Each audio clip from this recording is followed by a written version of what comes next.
What do you really need to make a quilt? I mean, honestly, all you really need is a needle, some thread, and some fabric scraps, right? I mean, if you really think about it, that's all you really need. But of course, there's a lot of convenience that comes in with having a sewing machine, having a rotary cutter, having a good ruler, and a nice self-healing mat, right? I mean, those can really be considered some of the essentials when you want to get started making quilts. But if I'm being honest, when I first started quilting, there were a lot of things that I considered essential to making a quilt that I really didn't need and that are probably really just dust collectors at this point.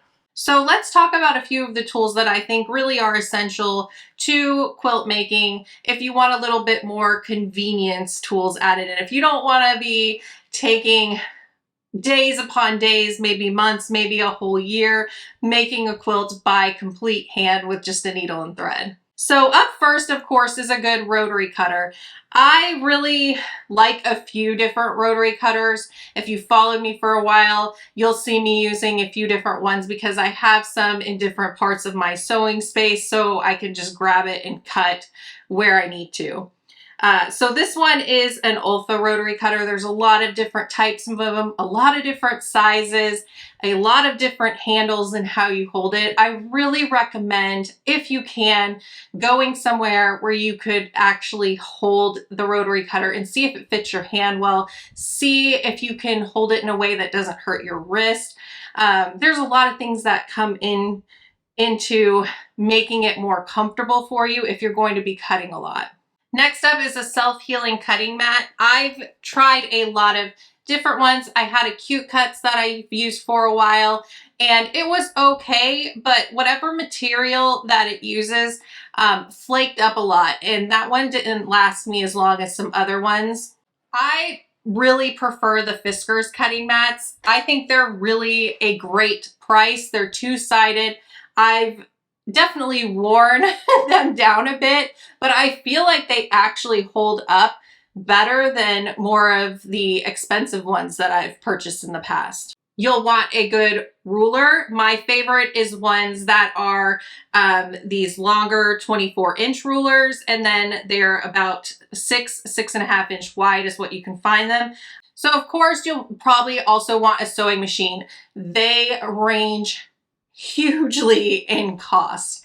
If you're just honestly starting out with quilting, I would honestly recommend just getting a good, reasonably priced sewing machine. I mean, you can find them under $100. Find out that it's a hobby that you really like to do first before you purchase a big, huge, expensive machine. Something else you'll probably want is some pins or maybe some sewing clips. I definitely reach for my pins the most. I like when they have a flat head on them. It just doesn't get in the way as much as some other ones. I reach for these more than clips because for the clips, if you are sewing a seam rather quickly, you have to actually push this open to remove it, while a pin, I can just slide it right out. It's a lot easier. I like to use these on things like binding, thicker fabric where the pin just doesn't work as well because maybe I'll bend it if I'm putting it on all those layers. So it's definitely preference. I see people using these a lot, but for just regular sewing some seams together, I really like the pins. You'll also need an iron and an ironing board or an ironing mat. Some fabric scissors and some thread snips also come in really handy as I'm sewing at the machine. The snips definitely come in handy to cut threads as I work. You'll also want some good quality thread, and unfortunately, you'll probably at some point need a seam ripper as well. Goodness, that can seem like a lot adding up fast, can it? I mean, I went through a lot of different items that are often considered the essentials that you would need to make a quilt. And that's just the basics, right? I have a video that I put together that walks through all those items a little bit more and talks about where I purchased them and I totaled everything. And you can see with that video that you can really get those items on a budget. and be able to make a quilt if you're starting from nothing. So I'll link to that video below. But we all know there are a lot of different items out there that can actually be really useful items to quilting, and then there can be some that maybe just don't work for us and end up collecting dust, or that we regret purchasing. Before we move on to those though, I'd love to hear what you think some of the essentials are to quilt making. And if you've been quilting for a long time, I'd love to also know what you think are some items that every quilter should have that have really benefited you a lot. Because here's the thing, even though some of them are extras or just a great bonus to have, they all don't work for everyone. But some of them really do make our lives so much easier if this is a hobby that we do daily or even weekly. So here are some of my extras that I really love and that I use almost all the time. So I love having design boards on hand. I make them myself, so that makes it a little more cost effective. If you don't want to make them yourself, you can actually purchase these too. But I love making them myself. I have them all over my quilt space. I like to plan out my blocks on these. I like to just put my cut pieces of fabric on these because the material that I use to make them really holds them in place well. So when I'm walking from one space to the other, my blocks don't just blow off of it. So I actually really love these. I use them all the time. I have a ton of them in different sizes. I mean, I have them everywhere.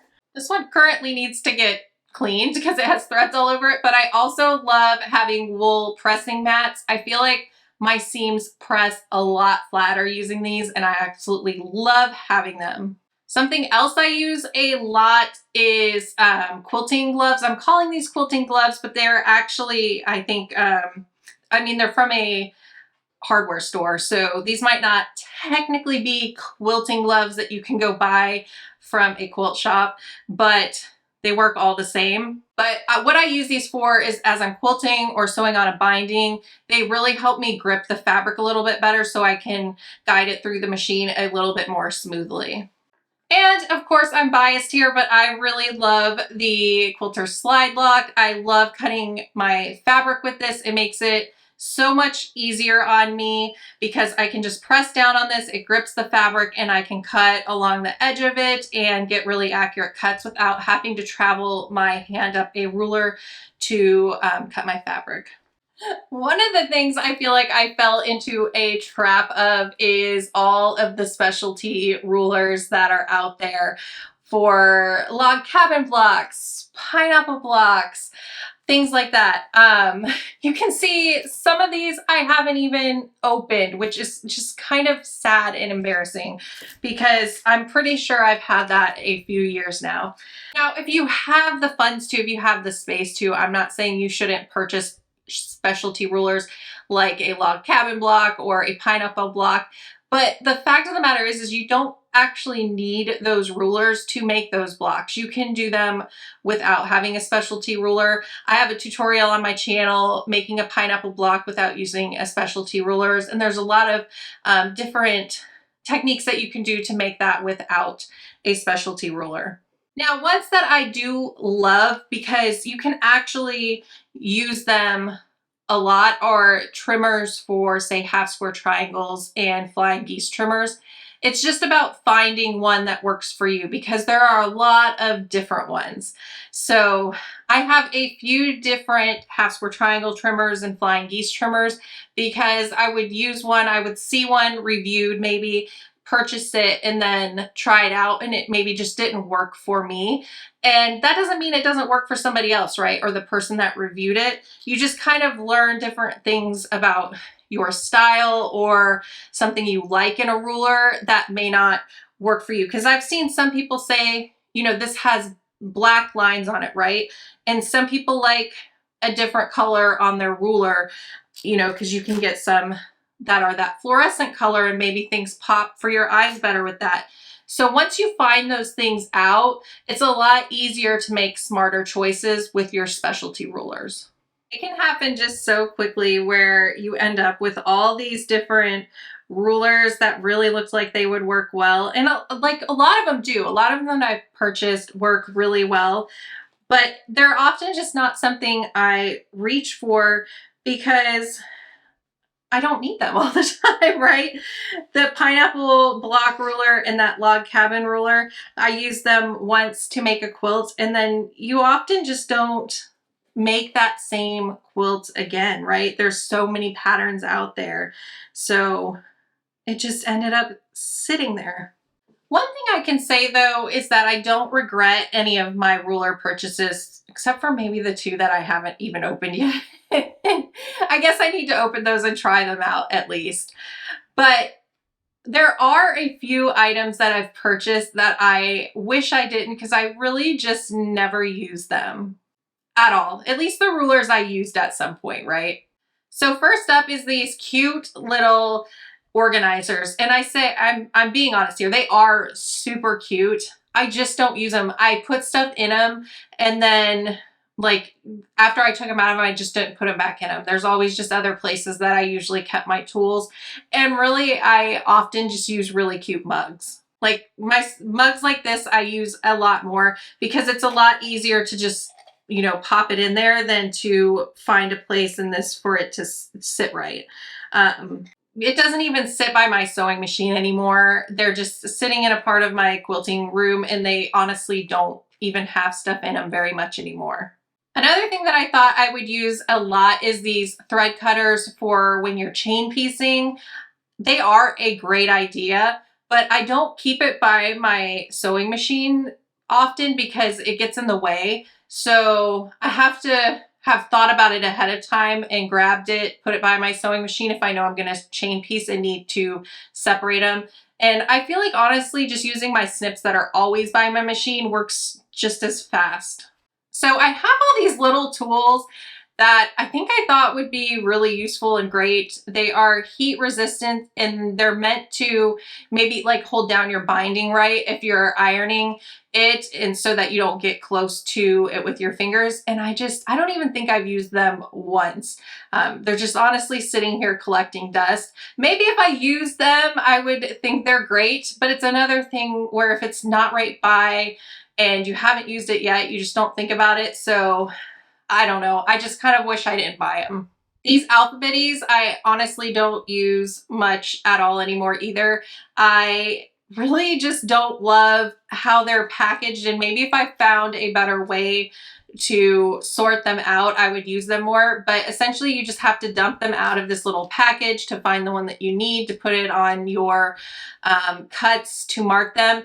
And I think it's a cute idea, but they're not even that sturdy. They're just on kind of little cardboard pieces. So it's just, they kind of just sit now. This binding tool, I don't even think I've used once. I seen it used before, thought it was a great idea, and I think it really is a good idea. I just haven't even bothered to try to use it.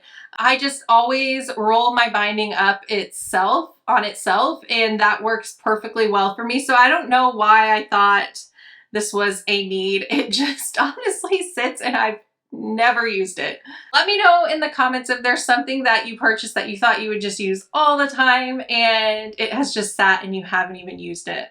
I really love to make quilts, and I know that there's going to keep being different quilting products that come out that may make my life easier when I'm making a quilt, and I'm honestly always excited about that. I know that some of the items I may end up purchasing and trying, and some of them I may feel like just aren't for me, and I think all of it is okay. I don't think we should be feeling guilty about any of the purchases we make because this is a hobby we love, but I do think there's a lot to be said about being more intentional about the purchases that we make. Just sometimes taking a step back and enjoying the process of quilting and letting it be a slow process sometimes. We don't have to make quilts in a day, right? We can let it take a week or a month or even a year. All right, well, I'm gonna spend some more of my time today working on this quilt and getting it quilted. I think I'm gonna hand quilt this one completely.